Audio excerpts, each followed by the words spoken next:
Sigamos adiante agora, verso 11.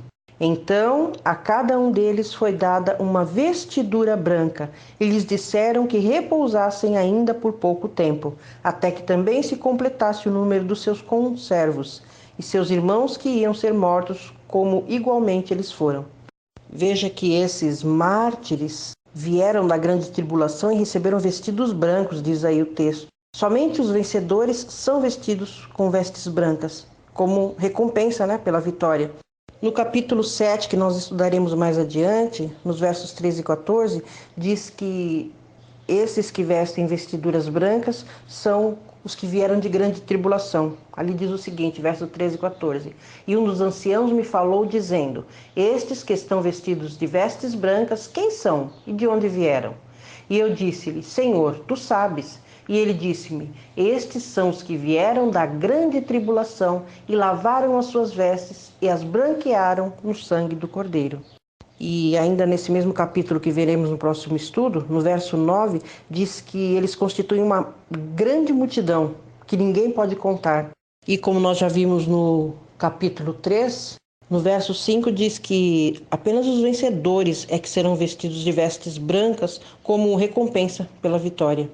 Essas vestes brancas se referem à mesma veste nupcial que nós lemos lá em Mateus, no capítulo 22, versos 11 e 12, de que Cristo falou ali na parábola. O verso 12 diz: Vi quando o cordeiro abriu o sexto selo, e sobreveio grande terremoto. O sol se tornou negro como saco de crina, a lua toda como sangue, e as estrelas do céu caíram pela terra, como a figueira, quando abalada por vento forte, deixa cair os seus figos verdes. Na abertura deste sexto selo, fica bem claro que a linguagem passa de simbólica para literal. Os escritores do Velho Testamento e até mesmo Jesus falaram muitas vezes de grandes sinais no universo físico, no sol, na lua, nas estrelas e também na terra. E o texto aí fala de um grande terremoto. Se nós buscarmos na história alguma indicação do cumprimento dessa profecia, nós vamos chegar ao século XVIII, quando houve um grande terremoto, que foi em Lisboa, em 1755. Lisboa era uma cidade de pouco mais de 100 mil habitantes. A maior parte da grande cidade foi destruída em apenas 6 minutos. Veja essa declaração. Fui informado por vários responsáveis indivíduos que no tempo do grande terremoto de Lisboa, em 1755, seus efeitos foram sentidos em Boa Vista. O mar esvaziou-se, deixando o leito do porto seco por uns 10 minutos, quando outra vez se encheu e subiu até um nível fora do normal, inundando vários prados durante o mesmo espaço de tempo de quando esvaziou-se. As águas em cada lado do cabo estavam muito agitadas. Em O Senhor é Meu Pastor, a página 3. Não foi só Lisboa que sofreu o efeito desse terremoto. Esse terremoto se estendeu por uma área de pelo menos 6 milhões de quilômetros quadrados. Ele atingiu a maior parte dos continentes da Europa, da África e também da América, mas a sua extrema violência foi realmente na parte sudoeste da Europa. Ouçam esta outra declaração. O terremoto ocorreu num dia santo, quando as igrejas e conventos estavam repletos, sendo poucas as pessoas que escaparam. O terror do povo não pôde ser descrito. Ninguém chorava, era além das lágrimas. Corriam todos de cá para lá, delirando de horror e pasmo, batendo na face e no peito, gritando: Misericórdia, o mundo vai se acabar. Esse texto está registrado no livro O Grande Conflito, a página 136. Diz que as mães esqueciam os próprios filhos e corriam em círculos carregando crucifixos, e muitos corriam para as igrejas em busca de proteção, mas em vão.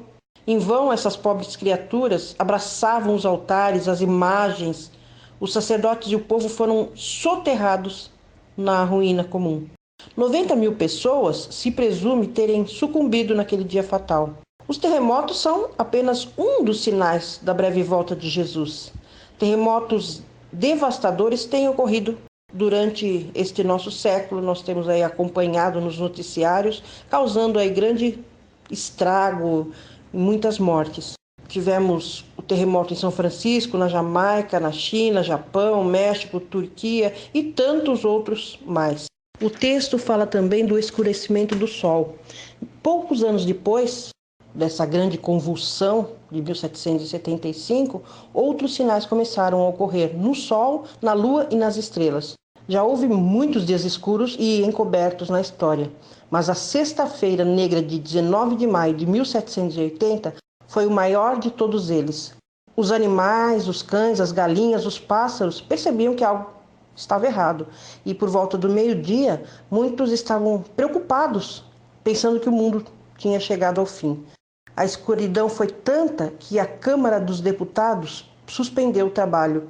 No Palácio do Governador, o coronel ousou propor algo diferente. A sua proposta foi: deixemos que Deus faça o seu trabalho e nós cuidaremos do nosso. Tragam as velas.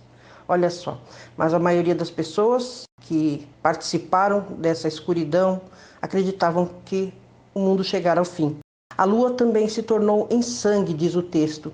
E o próximo item da profecia é esse: a lua se tornando em sangue.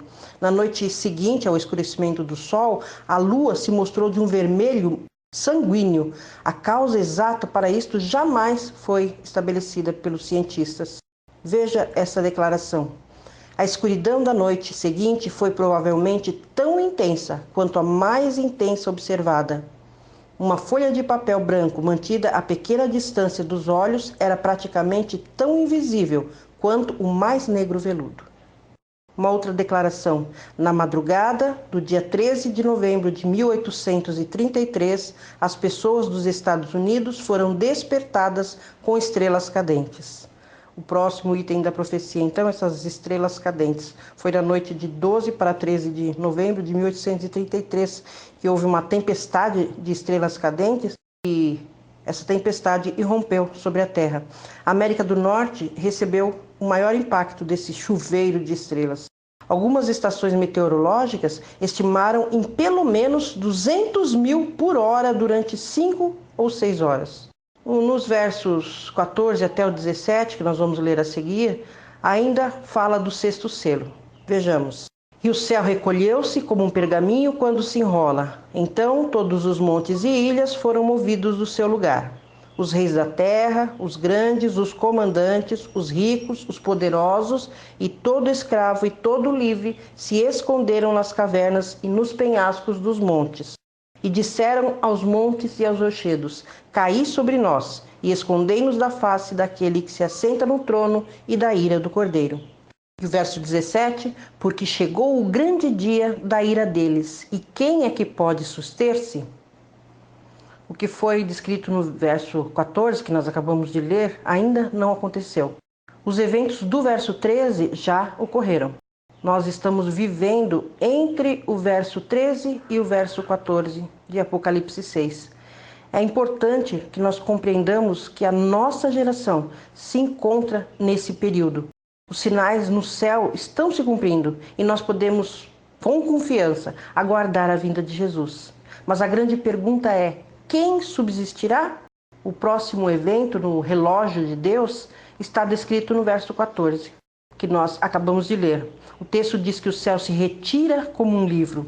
Cada montanha e cada ilha serão removidas. As montanhas rochosas canadenses, majestosas como são, os Andes da América do Sul, os Alpes suíços, o Monte Everest, as Bermudas, a Jamaica e as Ilhas Havaianas serão todos removidos de seus lugares. Será algo tremendo. Então acontece uma grande reunião, quando as pessoas que não têm tempo para frequentar os cultos de oração vão acabar orando, não para Deus, mas para que as rochas e as montanhas caiam sobre elas. Eu quero fazer parte daqueles que dirão: esse é o nosso Deus a quem aguardávamos. Que este seja o desejo do seu coração também. Deus o abençoe e até o nosso próximo encontro.